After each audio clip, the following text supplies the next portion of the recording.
Hello there. Good evening, everyone. Welcome to the 27th episode of Employee Engagement Live. I'm Shrikant Acharya, CEO at offineeds.com, a leading corporate gifting and merchandise company based in Bangalore, Hyderabad, and Chennai.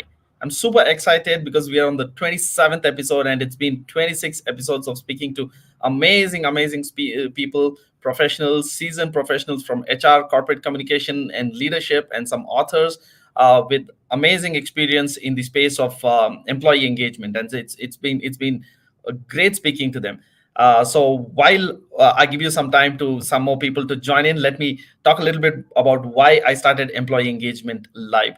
About a year back, we know that remote working and work from home had become the norm, but we had still not caught up with it, and a lot of organizations were struggling to engage their employees as everybody was working from home and in the middle of the pandemic and everything. By virtue of the kind of business we are in, which is in corporate gifting, we had the opportunity of working with several large organizations and seeing how they're being innovative in engaging with their employees.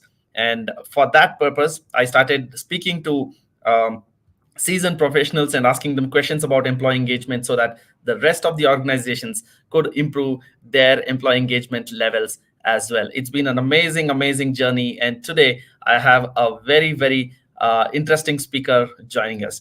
So today we have Saurabh Shah, who is the head of human resources at Capita, and he's managing global locations, including UK, Ireland, Poland, and India. Capita is a consulting, transformation, and digital services business delivering innovative solutions to transform and simplify the links between businesses and customers, governments, and citizens. Saurabh has close to 20 years of experience in HR, and he's worked in organizations like Photon Motors, Tata Technologies, EXL Service, and Spectrum Education in the past. Saurabh is a talent management and acquisition strategist in the technology space, specializing in organizational development, strategic human resource management, campus recruitment, employee engagement, and HR process reengineering. He's won some prestigious awards, including 101 most fabulous HR leaders in India by World HRD Congress and top 100 emerging future HR leaders by People Matters in association with DDI consecutively in 2012 and 2013. He's on the executive board of multiple educational institutions, including MIT, WPU Alumni Council, MES College of Engineering Alumni Council, and Board of Studies for DY Patel University and MIT University. So, without any further ado, let me welcome Saurabh. Good evening, Saurabh. How are you doing today? Thanks, Shrikant. Good evening to you, and good evening to everyone who is present on this call. I'm doing fantastic, in best of my health, and I'm really glad to be speaking to you and fellow colleagues who are going to join this conference. Pretty excited to be here. Thank you. Awesome, Saurabh. So let's start with the first question that I ask everyone who joins the employee engagement live. What, according to you, Saurabh, is employee engagement? Well, Srikant, employee engagement from my perspective is the experience you create for your employees. So it's all about the employee experience. It's about the factors which contribute to the happiness and the engagement index of employees. So, from my perspective, Mhm. employee engagement is a strong mechanism to make Mhm. sure our colleagues are aligned to the organization's Mhm. purpose, mission, vision, and values. And it's really the driving force because, of course, engaged employee is directly proportional to higher productivity, which obviously is linked to business result. So that's really what engagement is. It's all about creating a fabulous employee experience. Right. Awesome. So we I think I've spoken to a lot of people, and we kind of interchangeably use the word employee experience and employee engagement. So can you, according to you, what is the difference, and what like how can each one be measured, and how can one impact the other? Can you share some insight, please? Sure. So, from my perspective, experience is the larger set, and engagement is a subset of that larger set. Experience is about the value you are able to create for an employee through the life cycle, and no, experience is something which carries with the employee even after the employee has decided to leave you for whatever reasons. So experience is a long term bit. It's the impact which you create on the mind of an employee of an individual, and then probably from a Capita terminology it's the colleagues. But and an engagement is really a driver, a mechanism to create that experience for our colleagues. And I always say this bold analogy that it's about the value you create for your colleagues during their tenure with the organization, because we know at some point everybody's going to leave for something or the other, but it's the value add which you Yeah. need to create for that individual, which will then really be long term with him or her, and then take the person to the next level. Right, right. So that's really the Absolutely. difference, if So you ask me. yeah, yeah, I'm with you on that one. I think that's a great way to put it. So, in your experience, Saurabh, what has so let's speak about how's we were speaking before, and you mentioned about the high employee engagement scores that you've seen in your organization. Can you speak to us a little bit about that, and tell us a little bit about the metrics, and also what has contributed to that? Sure, Srinath. So, from an organization perspective, from Capita's perspective, people have always been at the center of whatever we have been doing, and we have a strong testimony of actions followed by making this statement.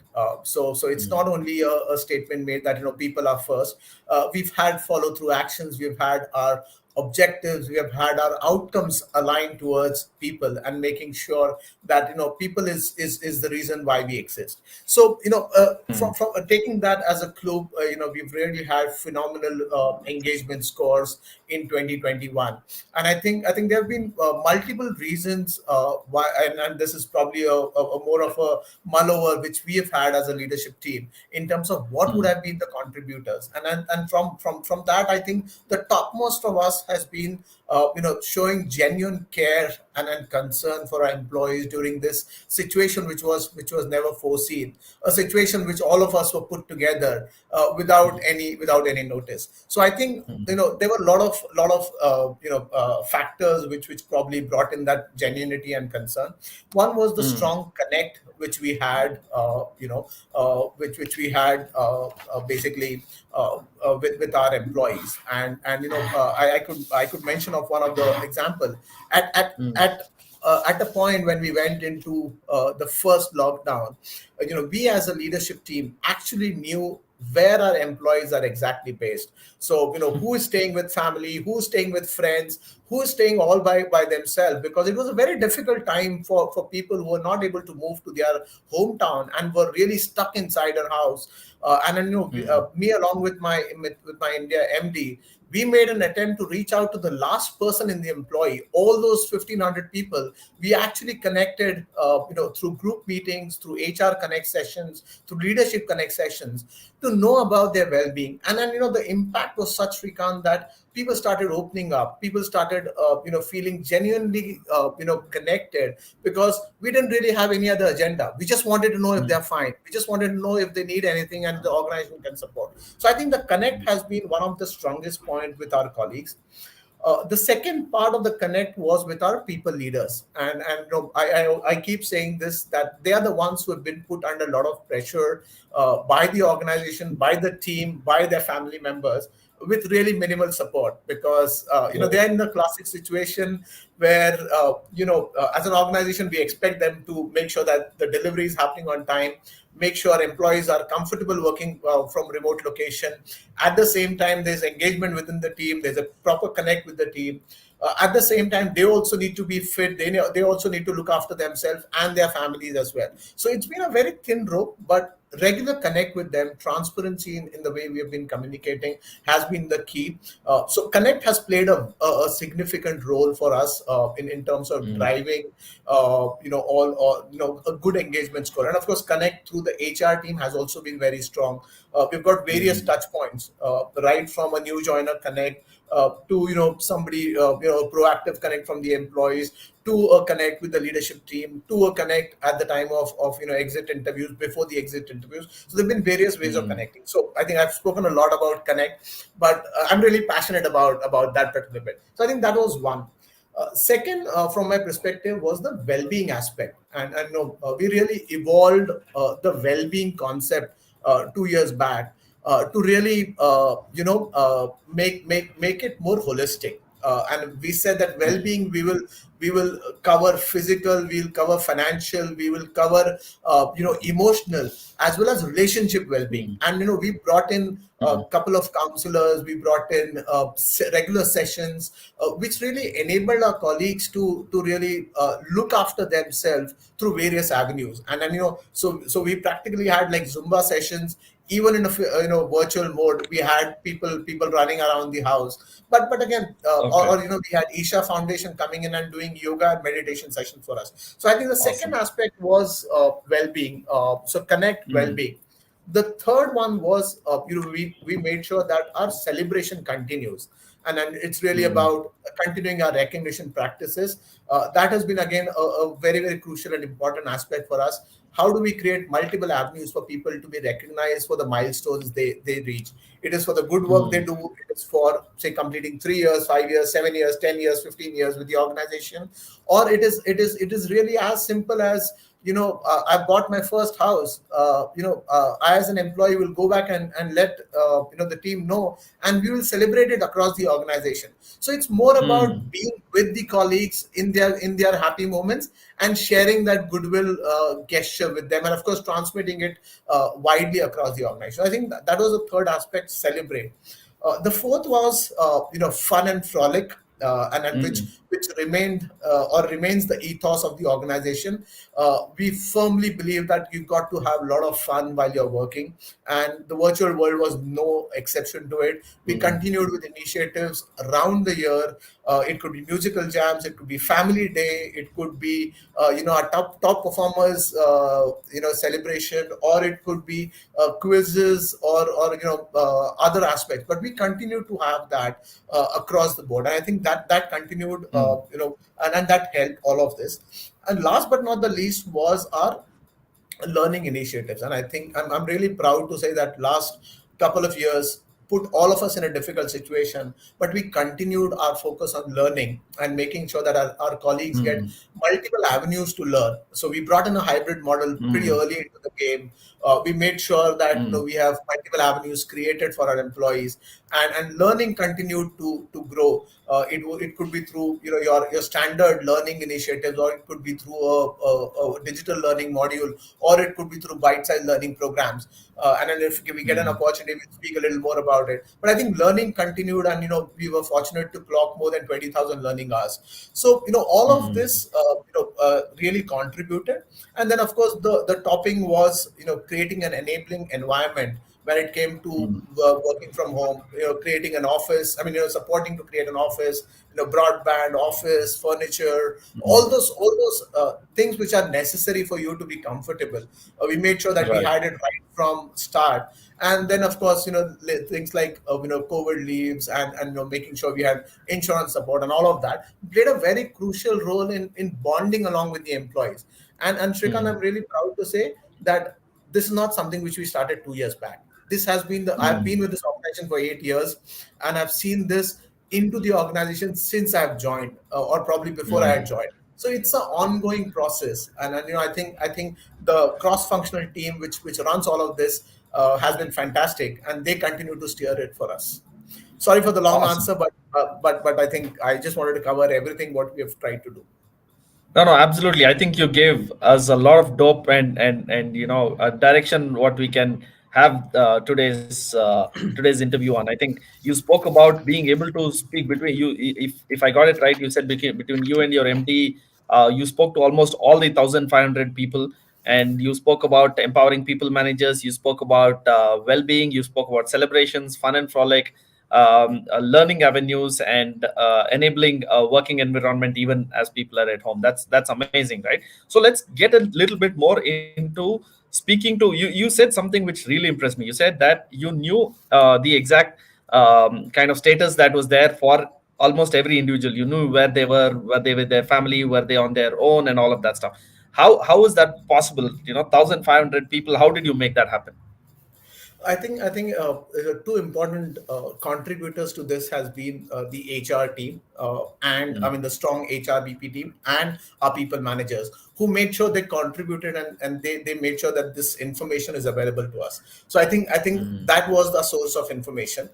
Second is I think our colleagues also started telling other colleagues that hey, if you're alone, there's a session happening with Saurabh and Madhu. Why don't you join in that okay. session? And if you have a problem or a concern, why don't you share that out? So I think it was a Right. word of mouth as well, and it was really a spiral effect where it was a very happy conversation which Mm, we started having with people, and mm, I think both benefited. I mean, we benefited tremendously by knowing the well-being of mm. our colleagues, and I'm sure colleagues would have also felt supported through this journey. Right. So what can you think of any particular incident or any particular story that came out that was not expected, or that was quite surprising, or something that proved that wow, this was a great exercise to do? You mentioned that it was insightful for you. You got to learn a lot, and it was mutually beneficial. Any specific incident that comes to mind? I think I had quite a few of instances. Probably one which I recollect at this moment was through this conversation we realized that one of our employee was really not able to speak up much through that conversation, and there was a very bad connectivity, and then we tried to dig deep a bit, and we said that we're happy to understand what the concern is. And what we really came to know is this individual, only because of the contributions he was keen to make. For every call, this person used to go and stand or sit up on the terrace to make sure that there's connectivity. And I know this was the first lockdown, and so obviously not everybody had a broadband connection at home. Mm, So only to make sure that he continues to create amazing outcomes, the person was taking that extra step to make sure that he was available for the calls. He was going and standing in probably sun to make wow. sure that he's connected. That was kind of I mean, that kind of really hit me, if you ask me, Shrikant, because and that's where I started to really relate about what needs people would be there. And of course, we then had our enablement team rushing through and making sure that they could provide dongles, etc., all the support mechanism. But this has really stayed back of my mind. So that is one Mm, instance which I could say. There were a couple of other instances where I think our colleagues also required some help from an emotional standpoint, and by mm, having these conversations, and of course the HR team continuously speaking to them, we also were able to proactively provide them emotional well-being support through our mm, counselors, which again right. was a turnaround. And then I've had uh, fascinating stories of turnaround when employees came back and said that look, because this was available, we felt that somebody was with us, and then we made Mm. sure that we were looked after. So these are a few things which really come to my mind at this moment. Awesome, phenomenal. I really loved both the examples that you shared. Thank you so much for that. I want to understand a little bit more about the well-being initiatives. You mentioned quite a few. You mentioned about different kind of counselors. You mentioned about Zumba. You mentioned about yoga with Isha Foundation, I think. So tell us a little bit about one or two things which you felt were most impactful, and some maybe interesting outcomes from that. Sure. So, as I said, well-being, it probably is a very holistic, area for us, and we try to touch upon various aspects: physical, emotional, financial, and Mm, relationship. In fact, this year we are going to go social and environmental well-being as well. This year's okay. going to be focused for that. But I think relationship well-being was one of the interesting bits which came to our mind. And it really was because of the situation we were all forced in. A lot of studies through global organizations did mention of the relationship going through a turmoil, going through a turbulence, because of people, probably staying together for an excessively long time. I mean, so it's like a benefit and a pitfall. But we thought that, I think our colleagues need to be supported on the relationship standpoint, and we launched this fabulous initiative through one of my directors of my B school. Unfortunately, we lost him to COVID, last year. But a mentor to me. But he brought in almost 30 years of experience working on NLP and working on different practices.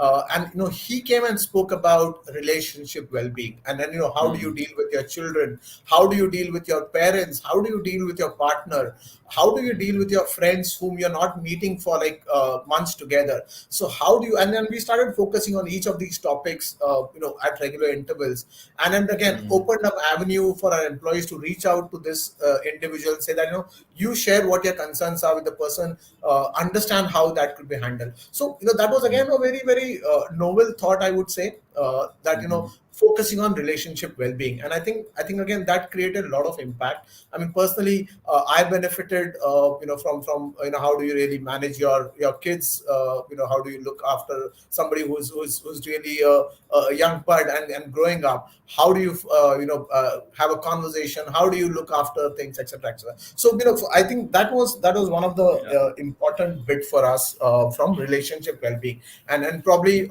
emotional well-being again, something very close to my heart. And then we brought in a lot of counselors through this journey. Some were available throughout the year. Some came in for a specific duration. For example, International Men's Day. We said that probably let's celebrate an International Men's Week, and we actually did a well-being session only focused on men. And we said that it's open actually for all your family members also. You can bring in your family members also for this session. How do you really look after the well-being of men? And then, these were some unique things which we did, and I think that's really been going really well for us. Awesome. I think both these things which you spoke about relationship well-being is quite atypical. I've not heard of relational well-being, but now that you say, it makes a lot of sense, because I think um, pre-pandemic, a significant ownership of taking care of the children and all of that stuff was passed on to the schools. And even with your spouse and the rest of the family, you probably would spend more time on weekends. And it was kind of okay. Now that you're forced to spend a lot more time with them. It makes sense that you get some help. And I also appreciate you mentioned about men's well-being, entire men's week being celebrated. That's also very very unusual. Usually it's the women's day which is usually celebrated a lot, and men's day people don't remember when is men's day at all, right? So that is pretty unique, I would say. But Sure. you also mentioned about celebrations and fun and frolic. So tell us a little bit. It was even personal celebrations, not necessarily work anniversary. You mentioned about somebody bought a house or somebody bought a car or something that was being celebrated. So how was it being done? It's not a small organization, right? I can understand some 100 200 employees wide organization this is happening, but at scale, how do you do that? And does technology have any role to play in it? How is all this data being collected, and how are employees coming forth with this information? How are you making it happen? Sure. So, Celebrate with Us is a very, very recent initiative which we launched probably a month back, and technology has played a very crucial role for us in this. We shared the responsibility between our colleagues and us, and then we sent out comms saying that you let us know about the special moment, because we really didn't want anybody to be left out, and then that typically happens, right? And somebody mentioned to us that somebody got a house, somebody did not mention to us, and then that's really where the gap starts getting wider. So we said that You let us know what's the special occasion you've had in your life. You share the experience with us. You share what were those special moments, and we will want to celebrate with you. So we devised a small Microsoft forms and said that look, you got to submit, if you got to fill this to us and share it with us, and then we will take it to the next level, and probably there's a surprise element which I don't want to mention right now, but we're going to celebrate it with them. And then obviously the Mm, enablement team is working in the background to make sure that mm, we are connected with the right partner who's going to support us in this initiative. right. More than the surprise element, I think it's the idea of bringing these positivity or positive elements into the organization, making sure that we Mm, communicate, because last 2 years there's been a lot of negativity around, and I think it's yeah. responsibility of us to make sure that whatever positivity is there, you got to spiral it, you got to multiply it. So I think Mm, technology has played a crucial role, and probably it's going to play a crucial role for us to see how our partnership also builds, because we will need strong partners to support us in all these initiatives which we do, because one is the initiative, second is the celebration, but third is the completion of that cycle, which mm, also is very crucial, because a yeah. lot of times what happens is, if somebody has to wait for the surprise to come through and it's too long, then the kick of the moment is Correct. lost. so Mm, so that's the ecosystem which probably is going to enable us to make sure that we continue on this journey of celebrating with our people. mm, awesome. Super. And you spoke about rewards and recognition. You said appreciation is a very, very important part of what we do, and that has contributed significantly to the growth in the scores, right? So tell us a little bit about your philosophy about appreciation and how you make it happen, and a little bit about that, please. Sure, sure. So from our perspective, so rewards and recognition, I'm a firm believer of both monetary as well as non-monetary recognition, and I think what is crucial is we recognize the outcomes which are created, and Mm, that becomes the key. Second is timing becomes a key. For mm, something you have done in Jan, you can't recognize the outcome in a March or a April. You got to be pretty instantaneous to make sure that at least you have got some mechanisms to recognize the outcomes which are created. So we've got multiple avenues where our employees who create wonderful outcomes are recognized, and then they are rewarded. They're rewarded at various forums. It could be a team meeting. It could be it really could be a town hall, etc. But make sure mm, that they are recognized.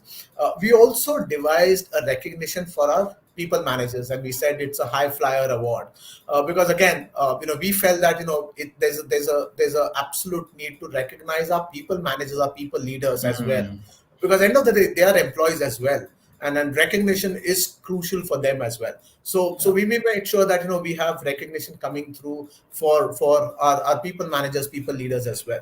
So these were multiple avenues which we created to make sure that recognition comes through. Another aspect of recognition also was making sure the sprints which were having their meetings, etc., after a sprint completion, we had some localized recognition avenues. It could be a sprint hero, it could be a super developer, it could be a super tester. There were multiple things, and we started recognizing them within the project to create that ecosystem, to create that happiness quotient, that you're getting recognized. And then of course we took all of this to social media to make sure that colleagues felt recognized, felt happy about really being publicized about the contribution which we did. So this was really on the outcomes we created. I think something very unique we also did last year was and all of these initiatives, Shrikant, which I mentioned, these are all our employees who keep working together as a group and running it, and they do Mm, that outside their working hours. okay. So it's voluntary contribution. So a lot of our colleagues did participate in external activities. It could be around our CSR, that is the Responsible Business Initiative. It Mm, could be around creating some events within the organization as well. And we thought that it's really important to make sure we recognize their effort, we recognize their contribution, and we while a token of appreciation was obviously done, but then we also went on to say that look, me as the head of HR, would have a conversation with them, thanking them for the kind of extra effort they did to make an initiative successful. I Right. would invite my leadership team, my MD, at some point to kind of speak to them. We also said that let's celebrate about their contribution through external social media, and we started posting about the contribution each one of them made about in that initiative, and really taking names through social Mm. media as well as internal channel. So it's really Right. making them the stars, is what we had as an idea, and then we went about that. So that's Right. pretty much what we did from a recognition standpoint. Awesome. Actually, I'm really inspired by this particular piece which you said. I could kind of feel the passion and the faith that you have in the power of appreciation and recognition. And I have three, four follow-up questions to this. Right. So one is you mentioned about CSR. Can you tell us a little bit more about the CSR initiatives that you've taken, and have you seen any connection between CSR and employee engagement? Is there any relationship there? Well, great. So, Shrikant, CSR, and we call it as responsible business, from a Capita parlance, and I think that's been an ethos of us as an organization, to make sure that we continue contributing, from a social responsibility standpoint. And then and when we actually were put through the pandemic, my initial thought was that we probably will have we'll take a hit on this particular aspect, and we'll not be able to really contribute in that space. But when I look Mm. back now, I've been amazed with the contribution we have made, in terms of volunteering hours, in terms of the funds which we have raised through these initiatives. You'll be Mm. surprised to know 2021 alone, we had 700 plus hours which were Wow. invested in virtual volunteering. We did not go on the field, but we made sure that we had volunteering initiatives throughout the year. And then I have an amazing colleague, who keeps pushing me on this particular initiative. But we really had multiple avenues. I mean, for example, we had digital literacy campaigns where our colleagues, I mean, our employees volunteered to educate people and children on hygiene, online Mm. banking, financial awareness, cyber security, and important life skills. And bear in mind, these are people in the ecosystem who probably were not privileged to have access to all of this information. We Right. also went on to have a one-to-one coaching for 6 weeks, covering 40 students on, say, grooming, personality building, academic effectiveness. And bear in mind, all of this was done by our employees out of their own Mm. passion. We had Mm. a virtual storytelling for special kids in partnership with Concern India. And then we had, and probably it was a revelation for us of the other side of us, which we probably never saw. And Mm.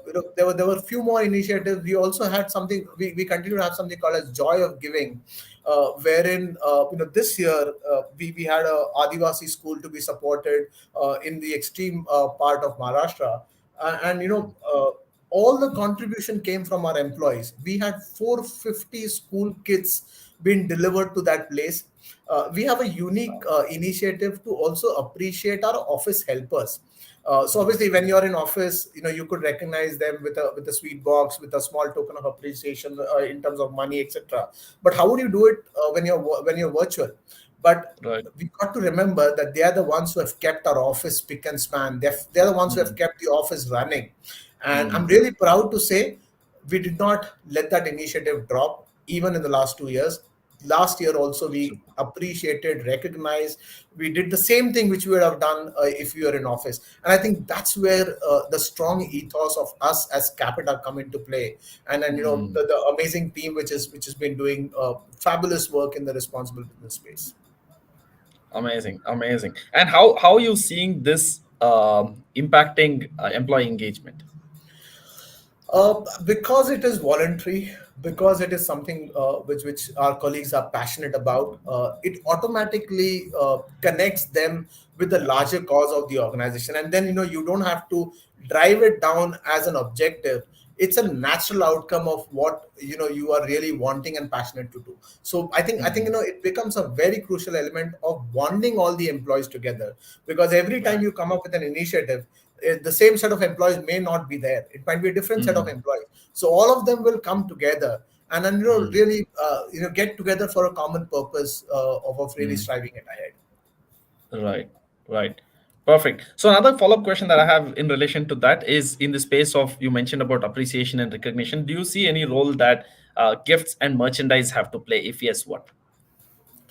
I think there's a very crucial role which that aspect does play, and it's the brand recognition, it's the brand reinforcement, which happens through those avenues, and we've not shied away from doing that. It came to recognizing the top performers. It came to recognizing the milestones in terms of long service. It came to recognizing job applicants to Capita, recognizing colleagues who referred their friends to Capita. Mm, We've been very keen on using uh, that avenue because it's really a very small investment, but the returns are multifold, and the impact is long lasting. So from my personal perspective, it's very crucial. It really helps in employer branding. It also helps in branding the initiatives which are there, and it's a feel good factor for the employees.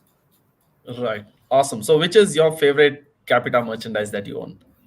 So I have cap is a Capita cap captivator is what it Okay. was called. So that's one of my favorite, and then of course a Capita T-shirt which I keep wearing at regular instances. So these have been two things, but we've been very unique in terms of gifting our employees when it came to merchandise.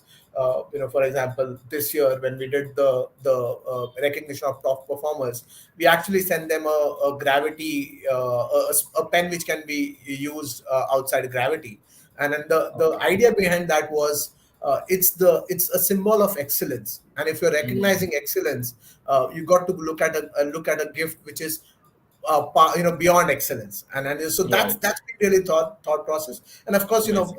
this year we're probably looking, I mean, I mentioned about the environmental well-being, and I think we are also looking at making sure that our merchandise, whatever we are able to share with our employees, they also have a social and environmental angle. So Mm, it could be the pens which can be sown, put into the soil, etc., etc. But we are right. really focusing on seeing if those could be avenues we could explore. Amazing. Awesome. Thrilled to hear that. So, you somewhere in the conversation you mentioned about the role of learning avenues, and you mentioned I think bite-sized learning or something. So, I'm actually a very strong believer that creating opportunities for colleagues and for employees to learn, upskill themselves is a great way to align their goals and help them grow in their careers and help them grow within the organization as well. So I'd like to hear from you what, like, how important is that aspect, and I want to know a little bit more about. You mentioned about bite-sized learning or collaborative learning. What exactly is that? Sure. So, learning has been again something which has been central to us as an organization, and I'm a firm believer of creating a learning culture, and then really creating that ecosystem which will support learning for our colleagues. Because I think gone are those days where you can say you can prescribe learning. I think you Mm, got to have a hybrid model in that where you prescribe, whereas and as well as let people subscribe.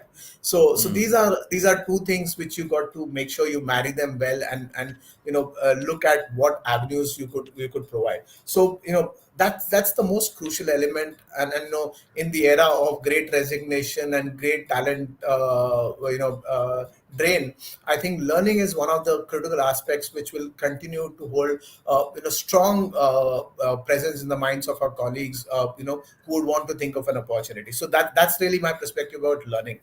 mm, When it comes to bite-sized learning, it's been a flagship initiative for us, and it is basically learning by colleagues for colleagues. So our colleagues have become trainers to conduct bite size, and bite size is literally 45 to 60 minutes programs, and it could be really anything. It could be science, it could be technology, it could be hobby, it could be anything which an employee would want to share with a larger group.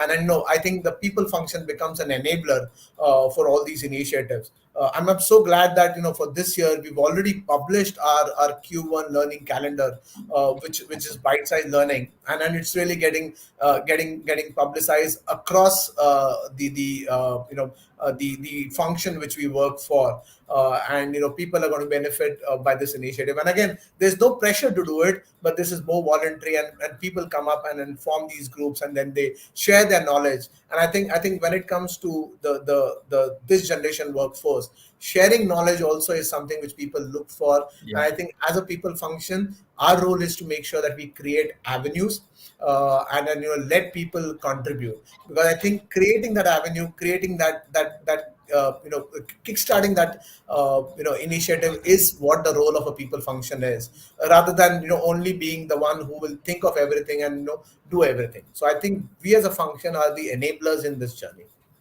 Awesome, awesome. I think that's a wonderful initiative. I strongly believe that teaching is the greatest way to learn. So when you create an opportunity or a platform for somebody that they can say, "Hey, I've learned this much," and when you want to put together a presentation and speak about it in front of an audience, you're probably going to make sure you're really, really good at it, and that's the best way to learn, right? So a common question that comes usually from our audience is, how do you get people to participate, right? Now I'm curious to know here, because generally the HR folks are like, how do you get people to attend these initiatives that you take up? And there you are, creating a platform for them to create these initiatives on their own, right, in the form of micro learnings or collaborative learning. So how, what are the challenges that you faced, and how did you make it happen? Sure. So I think I'm a strong believer that you got to have different strokes for different folks.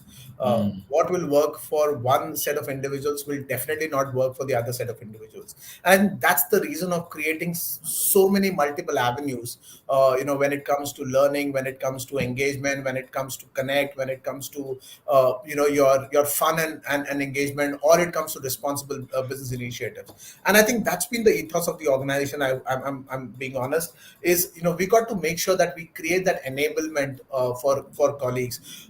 At any point of time, the interest levels would vary for people, but if they find at least one initiative which is of their interest, they will wholeheartedly participate.